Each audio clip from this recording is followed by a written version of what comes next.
কলেজে পড়া আর হলো না ঈশিতা মল্লিকের, তার আগেই সব শেষ। ঈশিতার মা জানান, সোমবার কলকাতার ভিক্টোরিয়া কলেজে ভর্তি হতে যাওয়ার কথা ছিল, কিন্তু ব্যাংককর্মী বাবা ব্যস্ত থাকায় ঠিক হয় সোমবার নয় মঙ্গলবার কলেজে ভর্তি হতে কলকাতায় যাবে সে। সব নিয়ম অনুযায়ী চলছিল।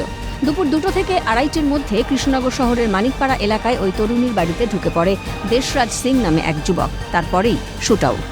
ঈশিতার খুনে অভিযুক্ত কাঁচরাপাড়ার বাসিন্দা দেশরাজ সিংয়ের ভাড়া বাড়িতে পুলিশের তল্লাশি। কাঁচরাপাড়ায় ধরমপুর এলাকায় 3 থেকে 4 বছর ধরে একটি বাড়িতে ভাড়া থাকত দেশরাজ এবং তার বোন ও মা বাবা। বোনকে ভর্তি করতে বিহার গেছেন দেশরাজের মা বাবা। তবে দেশরাজ সিংয়ের এমন ঘটনায় আতঙ্কিত এলাকাবাসী। দেশরাজের বাড়ি থেকে পুরো এলাকায় তল্লাশি বীজপুর থানার এবং জেটিয়া থানার পুলিশের। কাঁচরাপাড়া, মাঝিপাড়া, পলাশী অন্তর্গত ধরমপুর, সেই ধরমপুর ঠিক হোস্টেলের অপোজিটেই এই দেশরাজ সিংয়ের বাড়ি এবং এই মুহূর্তে বাড়িতে জেটিয়া থানার পুলিশ এসছে বাড়িতে তালা দেওয়া। এবং বাড়িতে স্থানীয় বাসিন্দারা বলছেন বাড়িতে এই দেশরাজ থাকতেন এবং তার মা এবং তার বোন থাকতেন। যদিও এই মুহূর্তে আমি সরাসরি চিত্রটা দেখানোর চেষ্টা করছি যে জেটিয়া থানার পুলিশ এই মুহূর্তে তদন্ত চালাচ্ছে এবং বাড়ির ভিতরে কেউ নেই, তারা যোগাযোগ করার চেষ্টা করছে এবং কথা বলার চেষ্টা করছে। যদিও বাড়িতে পুলিশের পুরো ঘিরে রেখেছে চারিদিকে, কিন্তু এখনো পর্যন্ত দেশরাজ কোথায় সেটাই এখনো স্পষ্টভাবে জানা যাচ্ছে না। বাড়ির মালিক জানান, আমার বাড়িতে ভাড়া থাকতো মিনিমাম 3 বছর ধরে ভাড়া থাকতো, 3-4 বছর। ওরা বাবা মা মেয়ে। হ্যাঁ, মাঝে সাঝে মার সাথে আর মেয়ের সাথে একটু রুট ব্যবহার করতো, ঝগড়াঝাটি করতো। রাফ ছিল, একদম রাফ অ্যান্ড টাফ ছিল, রাফ টাফ ছিল একদম। কথাবার্তা, ওর আচার ব্যবহার, হাঁটা চলা, যে কেউ দেখবে সে কেউ আপনি দেখলে আপনিও বলবেন যে রাফ ছিল, টাফ ছিল। গাড়ি চালাতে কোনো সময় হেলমেট পরতো না, পড়াশোনা করে পিছনে ব্যাগ নিয়ে হাফাতা গেঞ্জি নিয়ে সব সময় ঘুরে বেড়াতো।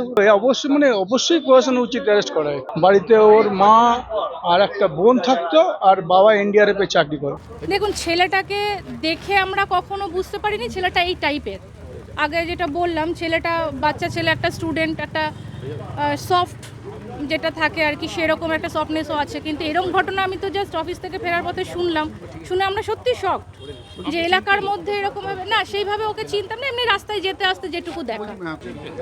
পরিবারের বলতে ওর মা আর বোন আছে, মাঝে মাঝে আমাদের ওই সাইডটা হাঁটতে যেতেন, সেইভাবেই ছিল। এটি নিন্দনীয় ঘটনা, সামাজিক অপরাধ। পুলিশ তদন্ত করছে। অতীতেও এমন ঘটনা ভুরি ভুরি ঘটেছে। ধরা পড়লেই জানা যাবে কোথা থেকে সে অস্ত্র পেয়েছে। তবে এদের কাউকে ছাড় দেওয়া হবে না বলে জানালেন তৃণমূল নেতা কুণাল ঘোষ। প্রথম কথা, এটা বিচ্ছিন্ন ঘটনা, এটা সামাজিক অপরাধ, এর সঙ্গে সামগ্রিক আইন শৃঙ্খলার কোনো সম্পর্ক নেই।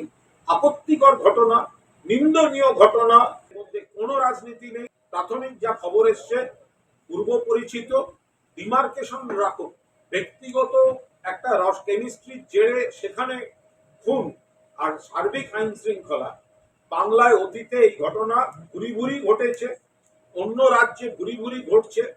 আমরা চাই না একটা ঘটনাও ঘটুক, কিন্তু অন্য রাজ্য থেকে ক্রিমিনাল ঢুকছে, অন্য রাজ্য থেকে অস্ত্র ঢুকিয়ে দেওয়া হচ্ছে। এই আগ্নেয় অস্ত্রটা কোথা থেকে পেলো বা এই বন্দুকটা তার কাছ থেকে কোথা থেকে আসলো এবং এই গুলি কোথা থেকে পেলো, সমস্তটাই তদন্ত করছে এই মুহূর্তে জেটিয়া থানার পুলিশ।